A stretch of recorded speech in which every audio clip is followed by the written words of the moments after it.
ಬಂದೆಯ ಕುಮಾರ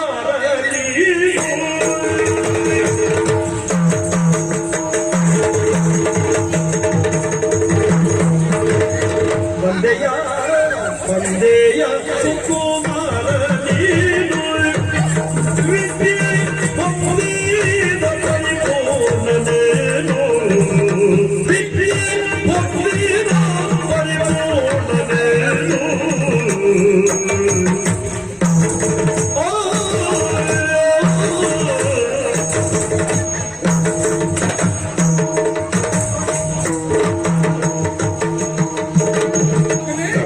ಹೇಳಿರೋ ಶಸ್ತ್ರ ಶಾಸ್ತ್ರವೆಲ್ಲವರು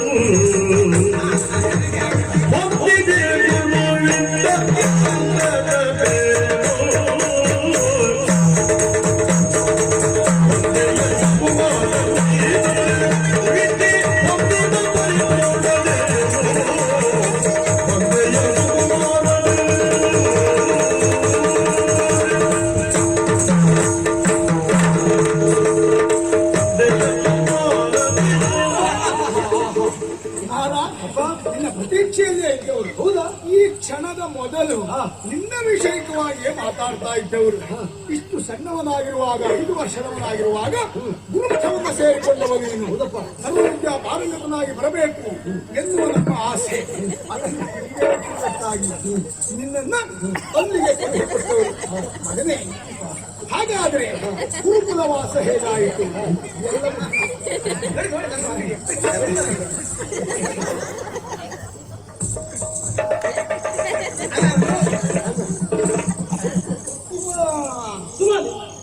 ನೀನು ಸುಮಾಲಿ ಹಮಾಲಿ ಅಲ್ಲ, ನೀ ಹುಡುಕುತ್ತಂತ ಅವ ಅಷ್ಟೊತ್ತಿಗೆ ಹೊಯ್ಬಲಿ ಮಾಡ್ತಾ ಇರ್ತಾನೆ.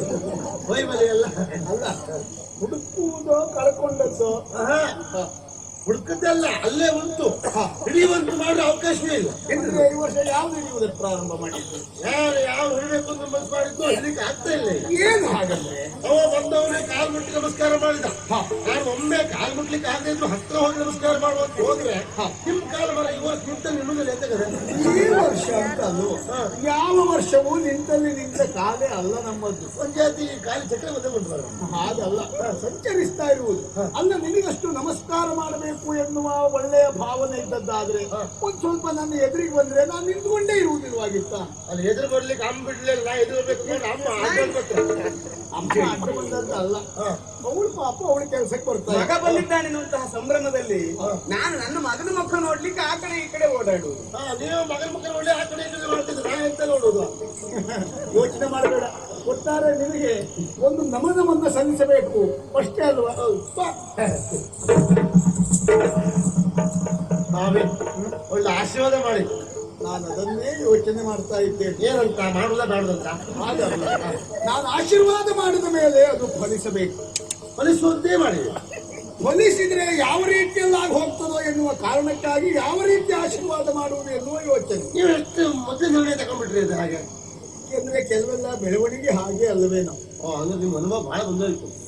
ಅನುಭವದ ಆಗರ ಯೋಚನೆ ಮಾಡಬೇಡ. ನಿನ್ನ ಮನಸ್ಸಿನಲ್ಲಿ ಏನುಂಟೋ ಅದೆಲ್ಲವೂ ಈ ವರ್ಷವೇ ಇದೆ. ವಿಶ್ವಾಸ ಇಲ್ಲ. ನೀನು ಈ ಪ್ರಪಂಚದಲ್ಲಿ ಬದುಕಬೇಕು ಎನ್ನುವ ಆಸೆ ಉಂಟು, ವಿಶ್ವಾಸ ಕಳ್ಕೊಳ್ಬಾರದು.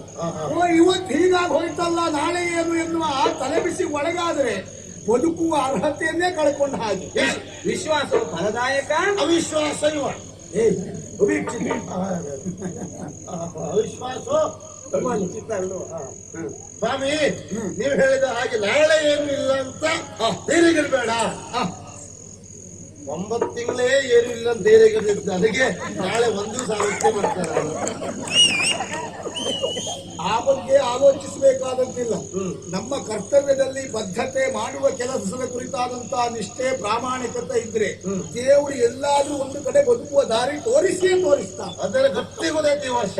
ಹೇಗೆ ನಾವು ಮೊದಲು ತಿಳ್ಕೊಂಡಿದ್ದೇನು? ಕೊಂಡುವುದೇ ಇಲ್ಲ ಅಂತ. ಅಲ್ಲಪ್ಪ, ನಮ್ ಈ ದಾರಿ ಬಿಟ್ಟರೆ ಬೇರೆ ದಾರಿಯೇ ಇಲ್ಲ ಅಂತ ಲೆಕ್ಕ ಹಾಕಿತ್ತು. ನಮ್ಗೆ ಈ ವರ್ಷ ಗೊತ್ತಾಯ್ತು ಯಾವ ದಾರಿಯಲ್ಲಿ ಹೋದ್ರೆ ಏನು ಆಗ್ಬೋದು ಅಂತ ಈ ವರ್ಷ ಪಾಠ ಕಲ್ತಾ ಇತ್ತು. ಅಲ್ವಾ? ಹಾ. ಈ ಪ್ರಪಂಚವೇ ಹಾಗೆ. ಹಾ. ಬದುಕು ಅಂದ್ರೆ ಒಂದಕ್ಕೆ ಒಗ್ಗಿಕೊಂಡಿರುವುದಲ್ಲ. ಹಾ. ಎಲ್ಲಾ ಕಡೆಯಲ್ಲಿ ಬದುಕುವ ಪ್ರಯತ್ನ ಮಾಡಬೇಕು, ಸಿದ್ಧಿಸಿಕೊಳ್ಳಬೇಕು. ಲೋಕ ಸಂಚಾರ ಮಾಡ್ಬೇಕು ಅಂತ ಮಾತು ಉಂಟು ನೋಡಿ ಅಲ್ವಾ? ಅದನ್ನ ಈ ವರ್ಷ ಗೊತ್ತಾಯ್ತು. ಒಳ್ಳೆ ಸಂಚಾರ ಮಾಡ್ಲಿಕ್ಕಾಗಿಲ್ಲ ಅಷ್ಟೇ. ಆಗುದಲ್ಲ ಒಳ್ಳೆದಕ್ಕೆ. ಒಳ್ಳೆ ಒಳ್ಳೆ ಸಂಚಾರ ಮಾಡ್ಲಿಕ್ಕೆ ಮತ್ತೆ ಸಮಯ ಉಂಟು. ಮಗನೇ, ವಿದ್ಯಾಭ್ಯಾಸ ಪೂರೈಸಿ ಬಂದಿರುವಂತಹ ನಿನ್ನಲ್ಲಿ ಕೇಳಿ ತಿಳಿಯುವ ಕುತೂಹಲ. ಗುರುಗಳು ಏನನ್ನ ಕಲಿಸಿದ್ರು, ನೀನೇನನ್ನ ಕಲಿತೆ, ಆಮೇಲೆ ಹೊರಟು ಬರುವಾಗ ಗುರುಗಳು ನಿನ್ನನ್ನ ಏನೆಂದು ಆಶೀರ್ವದಿಸಿದರು.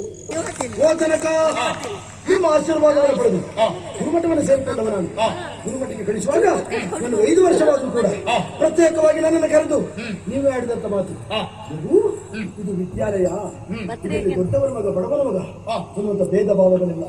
ಚಕ್ರವರ್ತಿಯ ಮಗನಾದರೂ ಕೂಡ ಇನ್ನು ಉಳಿದ ವಿದ್ಯಾರ್ಥಿಗಳಂತೆ ಸಾಮಾನ್ಯದವರಂತೆ ವಿದ್ಯೆ ಕಲಿಬೇಕು. ನಮಗೂ ಅದೇ ಆಶ್ಚರ್ಯ ಆಗ್ತದೆ. ನೀನು ಹೇಳ್ಕೊಡ್ಲಿಕ್ಕೆ ಬರ ಚಕ್ರವರ್ತಿಗಳ ಮಗ ಹೌದಾ, ಆದ್ರೆ ಅವ್ನು ಬೆಳೆದದ್ದು ಮಾತ್ರ ನಮ್ಮೊಟ್ಟಿಗೆ ಅಂತ. ಹಾಗೆ ಅದು ವಿಶೇಷತೆ. ನಿಮ್ಮ ಯಾರು ಇಲ್ಲ ಮರೆ ಹೋಯ್ ಎಲ್ಲ ದೊಡ್ಡದು ಹಾಗೆ ಅಲ್ಲ. ಅವ್ರ ಮಕ್ಕಳು ಅಂದ್ರೆ ನಮ್ಮಲ್ಲಿ ಬಹಳ ಉಂಟು ತೋರಿಸ್ಕೊಡ್ಲಿಕ್ಕೆ ಅವರಿಗೆ ಪ್ರತ್ಯೇಕ ವ್ಯವಸ್ಥೆ. ನಮ್ಮಲ್ಲಿ ಹಾಗಿಲ್ಲ. ಬಹುಶಃ ಇವ್ರ ಜೊತೆ ಬರುವುದಕ್ಕೆ ಕಾರಣವೂ ಅದೇ ಇರಬಹುದು. ದೊಡ್ಡವ್ರ ಮನೆ ಹುಡುಗ, ಖರ್ಚಿಗೆ ಏನ್ ತೊಂದರೆ ಆಗ್ಲಿಕ್ಕಿಲ್ಲ. ಅಲ್ಲ ತೊಂದರೆ ಅವ್ರು ಮಾಡ್ಲೇ ಇಲ್ಲ ಅವ್ರು. ಅಪ್ಪ, ನೀವು ಮಾಡಿದಂತ ಒಂದು ಮಾತು ಈಗಲೂ ನನ್ನ ಕಿವಿಯಲ್ಲಿ ಗುರುಗುಟ್ಟುತ್ತಾ ಇದೆ. ನಮ್ಮಲ್ಲಿ ಶ್ರೀಮಂತಿಕೆ ಉಂಟು ಎನ್ನುವ ಉದ್ದೇಶದಿಂದ ಮನೆಯ ಬಾಗಿಲಿಗೆ ವಾಹನವನ್ನು ತರಿಸಿ ಮಕ್ಕಳನ್ನು ಗುರುಮಠಕ್ಕೆ ಬಿಟ್ಟಕ್ಕೆ ಹೋಗುವಂತಾನೆ ಮಕ್ಕಳಿಗೆ ಕಷ್ಟದಲ್ಲಿರುವುದಕ್ಕೆ ಸಾಧ್ಯ ಇಲ್ಲ. ಮಗು ನೀನು ಸಾಮಾನ್ಯದವನಂತೆ ಚೀಲ ಹಿಡ್ಕೊಂಡು ಹೊಳೆದ ಹಾಕಿ ಕರ್ಕೊಂಡು ಹೋಗ್ಬೇಕು. ಆಗುತ್ತಾಗ್ತದೆ ಕಷ್ಟ ಅಂತ ಹೇಳಿ. ತಂದೆ ತಾಯಿಗಳಲ್ಲಿ ಶ್ರೀಮಂತಿಕೆ ಉಂಟುವಂತ ಬಾಲ್ಯದಲ್ಲಿ ಮಕ್ಕಳಿಗೆ ತೋರಿಸಿದ್ರೆ ಮಕ್ಕಳಿಗೆ ಕಷ್ಟದ ಅರಿವಿರುವುದಿಲ್ಲ.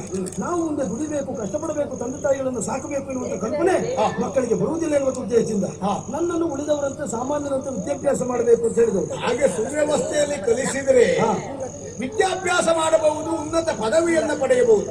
ಆದ್ರೆ ಬದುಕು ಕಲಿಯುವುದಕ್ಕಾಗುವುದಿಲ್ಲ. ಬದುಕಿನಲ್ಲಿ ಯೋಗ್ಯ ವ್ಯಕ್ತಿಯಾಗಿ ಬದಲಾಗುವುದಕ್ಕೆ ಸಾಧ್ಯ ಇಲ್ಲ. ಜೊತೆಗೆ ಅವರೊಂದಿಗೆ ನಾನು ಒಟ್ಟಿಗೆ ಇರುವುದರಿಂದ ಪ್ರಯೋಜನವೇನಾಯ್ತು ಗೊತ್ತಾ? ಗುರುಮಠವನ್ನು ತೊರೆದು ಬರುವಂತ ಸಂದರ್ಭದಲ್ಲಿ ಅವರ ಮೆಚ್ಚಿನ ಸಹಪಾಠಿಯಾದೆ ಬರುವಾಗ ಅವರ ಕಣ್ಣಿನಲ್ಲಿ ನೀರು ಚಿನುಗುತ್ತಾ ಇತ್ತು. ಅವರನ್ನು ಬಿಟ್ಟು ಬರುವುದಕ್ಕೂ ಕಷ್ಟವಾದ್ರೂ ನಿಮ್ಮನ್ನ ಕಾಣಬೇಕು ಎನ್ನುವಂತ ಆತುರ ಕಾತುರ ಕುತೂಹಲದಿಂದ ನಿನ್ನ ಗುಣ ಹಾಗೆ ಮಗ. ಒಬ್ಬರನ್ನ ನೆಚ್ಚಿಕೊಳ್ಳುತ್ತೆ, ಹಚ್ಚಿಕೊಳ್ಳುತ್ತೆ ಅಂತ ಆದ್ರೆ ಅವ್ರನ್ನ ಬಿಡೋ ಪ್ರಶ್ನೆ ಇಲ್ಲ. ಅವರಿಗೂ ಬಿಡುವುದಷ್ಟೇ ಕಷ್ಟ. ಹೌದಪ್ಪ, ಗುಣ ಸ್ವಭಾವ. ಮತ್ತೆ ಜನ ನೋಡ್ಬೇಕು ಬರುವ ಕಣ್ಣೀರು ಹಾಕಿದ್ದು. ನನ್ನ ಮಗ ಅಲ್ವೇ? ಬರೀ ಗಂಡು ಮಕ್ಕಳಾದ್ರೆ ಬೇಸರ ಆಗಿತ್ತು ಅವರಿಗೆ, ಹೆಣ್ಮಕ್ಳು ಕಣ್ಣೀರು ಹಾಕಿದ್ರು ಅಂತ. ನಿಜವಾಗಿ ಯಾರು ಏನೇ ಹೇಳಿದ್ರು ನನ್ನ ಜೀವನದಲ್ಲಿ ಆದರ್ಶ ವ್ಯಕ್ತಿ ಅಲ್ಲ, ನನ್ನ ಶಕ್ತಿ, ನನ್ನ ಸ್ಫೂರ್ತಿ ಅಲ್ಲ, ಸ್ಫೂರ್ತಿಯ ಮೂರ್ತಿ. ಯಾರು ಕೇಳಿದ್ರೆ ದಿನಪ್ಪ ನಾನೆಗೂ ನೀವೇ ಅಂತ ಹೇಳುವುದಕ್ಕೆ ನಾವು ಯಾವಾಗಲೂ ಹೇಳ್ತಿದ್ದ ಈ ಮಾತು. ಅವನ ಜೊತೆ ಅಷ್ಟು ವರ್ಷ ಉಳಿದ ನೀನು ಯಾರ ಆದರ್ಶವನ್ನು ಪಾಲಿಸುವುದು? ನಮ್ಗೆ ಯಾರೂ ಸಿಕ್ಕಿಲ್ಲ ಮನೆ. ನಿಮ್ಮ ಅಪ್ಪ ಇಲ್ಲ, ನಮ್ಮ ಮನೆಯಲ್ಲೇ ಇದ್ರಲ್ಲ. ನೀವು ಯಾರು? ಚಕ್ರವರ್ತಿ. ನಮ್ಮಪ್ಪಯ್ಯ ಚೆರ್ಗಿ ಬರುತ್ತೆ. ಅದರಿಂದ ನೋಡಿದಾಗಲೇ ಗೊತ್ತಾಗ್ತದೆ. ಅಪ್ಪ, ವಿದ್ಯಾಭ್ಯಾಸವನ್ನು ಮುಗಿಸಿ ರಥವನ್ನೇರಿ ಬರುತ್ತಿರುವಂತ ಸಂದರ್ಭದಲ್ಲಿ ನಾಡಾಡಿಗರೆಲ್ಲ ಆಡುವಂತ ಮಾತು, ಇದು ನಮ್ಮ ಚಕ್ರವರ್ತಿಗಳ ಮಗ ಬರ್ತಾ ಇದ್ದಾರೆ ಅಂತ ಎಲ್ಲರೂ ನಮಸ್ಕರಿಸ್ತಾ ಇದ್ದಾರೆ. ಮನಸ್ಸಿಗೆ ಒಂದು ರೀತಿಯಲ್ಲಿ ಸಂತೋಷವಾದ್ರು, ಅಂತರದಿಂದ ಯಾಕೋ ಒಂದು ರೀತಿಯ ವೇದನೆಯಪ್ಪ. ಯಾಕೋ ನಾನು ಚಕ್ರವರ್ತಿಗಳ ಮಗ ಅಂತ ಹೇಳಿಕೊಳ್ಳುವುದಕ್ಕೆ ಹೆಮ್ಮೆ ಇದೆ. ಬರೇ ಅದರಿಂದಲೇ ನನಗೆ ಗೌರವ ಸಿಗುವುದಲ್ಲ, ಲೋಕಮುಖದಲ್ಲಿ ನನ್ನ ಯೋಗ್ಯತೆಯನ್ನು ಪ್ರತಿಷ್ಠಾಪಿಸಬೇಕು, ನನ್ನ ವಿಕ್ರಮವನ್ನು ಪ್ರದರ್ಶಿಸಬೇಕು ಅನ್ನೋ ಹೆಬ್ಬಯಕೆಯನ್ನು ಹೊತ್ತವ ನಾನಿದ್ದೇನೆ. ಒಳ್ಳೆ ಅದಕ್ಕೊಂದು ಸೂಕ್ತವಾದಂತ ವೇದಿಕೆಯನ್ನು ನೀವೇ ಕಲ್ಪಿಸಿಕೊಡಬೇಕು. ಇದು ಒಳ್ಳೆಯ ಗುರಿ ಮಗನೇ. ಯಾವಾಗಲೂ ಬದುಕಿನಲ್ಲಿ ವ್ಯಕ್ತಿಯೊಬ್ಬ ಉನ್ನತ ಶಿಖರವನ್ನ ಏರಬೇಕು ಅಂತ ಆದ್ರೆ ಸಾಧಕನಾಗಬೇಕು. ಸಾಧಕನಾಗಬೇಕು ಅಂತ ಆದ್ರೆ ಅದಕ್ಕೆ ಸರಿಯಾದಂತಹ ಗುರಿ ಎನ್ನುವುದು ಬೇಕು. ಹಿರಿಯರು ಅಂತದ್ದು ಒಂದು ವೇದಿಕೆಯನ್ನು ಕಲ್ಪಿಸಿ ಕೊಡಬೇಕು. ಒಬ್ಬ ಕ್ಷತ್ರಿಯ ವೀರನಾಗಿರುವಂತಹ ನೀನು ನಿನ್ನ ಪ್ರಾಬಲ್ಯವನ್ನು ತೋರಿಸುವುದಿದ್ರೆ ಅದು ಪರಾಕ್ರಮದಿಂದ ಧರೆಯ ದಿಗ್ವಿಜಯವನ್ನು ಕೈಗೊಳ್ಳುವುದು ಕ್ಷತ್ರಿಯರಿಗೆ ಉಚಿತವಾದಂತಹ ವ್ಯವಹಾರ. ಅದಕ್ಕೆ ನಾ ಇಷ್ಟೊತ್ತು ನನಗೆ ಇಲ್ಲಿ ನಿಂತದ್ದು. ನೀವು ತಂದೆ ಮಗ ಇದೇ ವ್ಯವಹಾರದಲ್ಲೇ ಮುಗಿಸಿ ಬಿಡ್ತೀರಿ, ಮನೆ ಕಡೆ ಯೋಚನೆ ಮಾಡುದಿಲ್ಲ ಅಂತ. ಅಲ್ಲ, ಈಗ ಏನ್ ತೊಂದರೆ ಆಯ್ತು? ಈಗ ನಾವು ದಿಗ್ವಿಜಯ ಅಂತ ಹೋಗುದಾಯ್ತು, ಅಲ್ಲಿ ಯುದ್ಧ ಸಂಭವಿಸುದಾಯ್ತು. ಮದುವೆ ಯಾವಾಗ ಮಾಡುವುದು? ನಾ ಸೊಸೆ ನೀನು ಸೊಸೆಯನ್ನು ತರಿಸೋಣ, ನೀನ್ ಯಾಕಷ್ಟೆಲ್ಲ ಆಲೋಚನೆ ಮಾಡುವುದು? ಅಲ್ಲ, ನೀನ್ ಹೇಳಿದ್ಯಾ? ಅವ್ರಿಗೆ ಬರುವಾಗ ಹೇಳಿದೆ ಏನಂತ? ದಿಗ್ವಿಜಯ ಮಾಡು ಮರ ಹೇಳಿದೆ. ಆದರೆ ದಿಗ್ವಿಜಯ ಮಾಡುವುದು ಎಲ್ಲಿ? ಎಲ್ಲಾ ವ್ಯಾಪ್ತಿಯು ನಮ್ಮ ಪ್ರದೇಶಕ್ಕೆ ಒಳಪಟ್ಟದ್ದು. ಎಲ್ಲಾ ಅರಸು ಮಕ್ಕಳು ನಮ್ಮ ಸಾಮಂತರು. ಹಾಗಾಗಿ ಮತ್ತು ಹೊಸದಾಗಿ ದಿಗ್ವಿಜಯ ಕೈಗೊಳ್ಳಬೇಕಾದಂತ ಅಗತ್ಯ ಇಲ್ಲ. ಆದರೂ ನೀನೊಬ್ಬ ಪ್ರಭಾವಿ ಆಗಬೇಕು ಅಂತ ಆದ್ರೆ ಅದಕ್ಕೊಂದು ವೇದಿಕೆ ಸಿದ್ಧ ಆಗಿದೆ. ಹೌದಾ? ನಿನ್ನ ಪರಾಕ್ರಮವನ್ನು ತೋರ್ಪಡಿಸಿದ ಹಾಗೆ, ಅಮ್ಮನ ಆಸೆಯನ್ನು ಈಡೇರಿಸಿದ ಹಾಗೆ, ಕ್ಲಪ್ತ ಕಾಲಕ್ಕೆ ಯಾವುದು ಆಗಬೇಕಿತ್ತೋ ಆ ಕಾರ್ಯವು ಆದ ಹಾಗೆ. ಹೊಡೆಯುವ ಕಲ್ಲು ಒಂದಾದ್ರೆ ಬೀಳುವ ಹಣ್ಣೆ ಎರಡು. ಅಂಥದ್ದೇನು ಉಂಟು? ನಿನ್ನನ್ನ ಕೈ ಬೀಸಿ ಕರೆಯುತ್ತಾ ಇರುವ ನಗರ ದಿಶಾ ನಗರ. ಆ, ಈ ವರ್ಷ ನೀನು ಅಲ್ಲಿಗೆ ಹೋಗ್ಬೇಕು.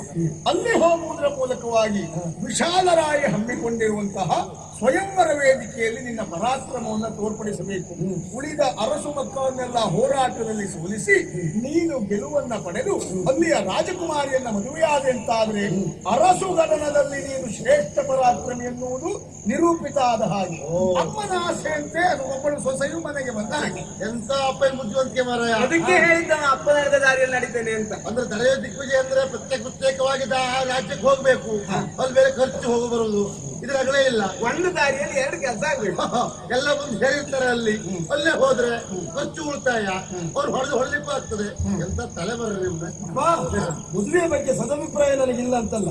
ಜೀವನದಲ್ಲಿ ಇಷ್ಟು ಬೇಗ ಮದುವೆ ಆಗಬೇಕು, ದಾಂಪತ್ಯ ಬಂಧನಕ್ಕೆ ಸಿಲುಕಬೇಕು ಎನ್ನುವ ಆಸಕ್ತಿ ನನಗಿಲ್ಲ. ಆದರೂ ನೀವು ತೋರಿಸಿಕೊಟ್ಟ ದಾರಿ ಯಾವುದು ಕೇಳಿದ್ರೆ ವಿಕ್ರಮವೇ ಪಣ. ಎಲ್ಲರನ್ನ ಗೆದ್ದ ಮೇಲೆ ಗೆದ್ದಿರುವ ಕನ್ಯೆಯನ್ನ ಕರೆತರಬೇಕಾದ್ರೆ ನನಗೆ ಕರ್ತವ್ಯ ಅನಿಸಿಕೊಳ್ತದೆ. ಸರಿ, ತಂದೆ ತಾಯಿಗಳಾದ ನಿಮ್ಮ ಮಾತನ್ನ ಮೀರುವಂತಹ ಸ್ವಭಾವ ನನ್ನದಲ್ಲ. ನಿಮ್ಮ ಪೂರ್ಣ ಆಶೀರ್ವಾದ ಉಂಟು ಅಂತ ಆದ್ರೆ ಜಯಶಾಲಿಯಾಗಿ ಬರ್ತೇನೆ. ಆ ವಿಶ್ವಾಸ ಉಂಟು. ಹಾಗಂತ ಒಬ್ಬನೇ ಹೋಗುವುದು ಬೇಡ, ಜೊತೆಯಲ್ಲಿ ನೀನು ಅವನನ್ನು ಅನುಸರಿಸಿ ಹೋಗಬೇಕು. ನಾನು ಅವನನ್ನು ಬಿಟ್ಟು ಹೋಗುದಿಲ್ಲ, ಅದು ನನಗೆ ಗೊತ್ತು. ಯಾಕೆ ಗೊತ್ತಾ? ತಂದೆ ತಾಯಿಗಳಾದ ನಿಮ್ಮನ್ನು ಬಿಟ್ಟು ನನಗೆ ಬಾಲ್ಯದಲ್ಲಿರುವುದು ಬಹಳ ಕಷ್ಟವಾಯಿತು. ಆ ಸಂದರ್ಭದಲ್ಲಿ ತಂದೆ ತಾಯಿಗಳ ನೆನಪು ಬಾರದಂತೆ ನನ್ನ ಬುದ್ಧಿಶಕ್ತಿಯನ್ನು ಅಲ್ಲ, ನನ್ನ ಎಲ್ಲ ಮನಸ್ಸನ್ನ ಹಿಡಿದಿಟ್ಟುಕೊಂಡವ ಯಾರು ಕೇಳಿದ್ರೆ ಅವರು ಇವ. ಏನು ಕಡಿಮೆ ಮಾಡಲಿಲ್ಲ. ಅವನನ್ನು ನೋಡಿದಾಗಲೇ ಅರ್ಥ ಆಗ್ತದೆ. ನಿಜವಾಗಿಯೂ ಒಳ್ಳೆ ಪ್ರತಿಭಾ ಸಂಪನ್ನ, ಯೋಗ್ಯತಾವಂತ, ಯಾವುದನ್ನಾದ್ರೂ ಸರಿಯಾಗಿ ನಿರ್ವಹಿಸುವಂತಹ ಸಾಮರ್ಥ್ಯ ಇದ್ದವ. ಏನು ಮಾಡೋಣ, ಕೆಲವು ಬಾರಿ ಅವಕಾಶಗಳಿಂದ ವಂಚಿತನಾಗಿರಬಹುದು. ಯೋಚನೆ ಮಾಡಬೇಡ. ಯಾವಾಗಲೂ ಅವಕಾಶವನ್ನ ನಾವು ಕಾಯಬೇಕು ಬಿಟ್ರೆ ಅವಕಾಶ ನಮ್ಮನ್ನು ಕಾಯುವುದಿಲ್ಲ. ಒಂದಲ್ಲ ಒಂದು ದಿವಸ ಇಲ್ಲಿಯೇ ನಿನಗೊಂದು ಒಳ್ಳೆ ಕಾಲ ಬರ್ತದೆ ಎನ್ನುವುದನ್ನು ನೆನಪಿದೆ. ಇಲ್ಲಿ ಕಾಲ ಬರ್ತದೆ. ಇನ್ನ ಅಂದ್ರೆ ನಿನ್ನ ಲೆಕ್ಕದಲ್ಲಿ ಎಲ್ಲ ಈ ವರ್ಷ ಮುಗಿದೋಯ್ತು ಅಂತ ಮಾಡಿದೀಯಾ? ಇನ್ನು ಬರ್ತದೆ, ಖಂಡಿತ ಬರ್ತದಪ್ಪ, ಅತಿ ಶೀಘ್ರವಾಗಿಯೇ ಬರ್ತದೆ. ಈ ಪ್ರಪಂಚ ಎನ್ನುವುದು ಪರಿವರ್ತನಾಶೀಲವಾದದ್ದು. ಇಂದು ಇದ್ದ ಹಾಗೆ ನಾಳೆ ಇರುವುದಿಲ್ಲ, ನಾಳೆ ಇದ್ದ ಹಾಗೆ ನಾಡಿದ್ದು ಇರುವುದಿಲ್ಲ. ಬಂದಂತ ಕಷ್ಟಗಳೆಲ್ಲವೂ ತಾತ್ಕಾಲಿಕ ಎನ್ನುವ ನಿರ್ಧಾರದಲ್ಲಿ ನಾವಿರ್ಬೇಕಷ್ಟೇ. ಈ ಆತ್ಮವಿಶ್ವಾಸದಲ್ಲಿ ಇದು ಬಿಟ್ಟಾಯ್ತು. ಇದು ಬಿಟ್ಟರೆ ಆಯ್ತು, ಮತ್ತೆಲ್ಲ ನಿನಗೆ ಅನುಕೂಲ ಆಗ್ತದೆ ಬಿಡು. ಎಂಬಲ್ಲಿಗೆ ಎಂಬಲ್ಲಿಗೆ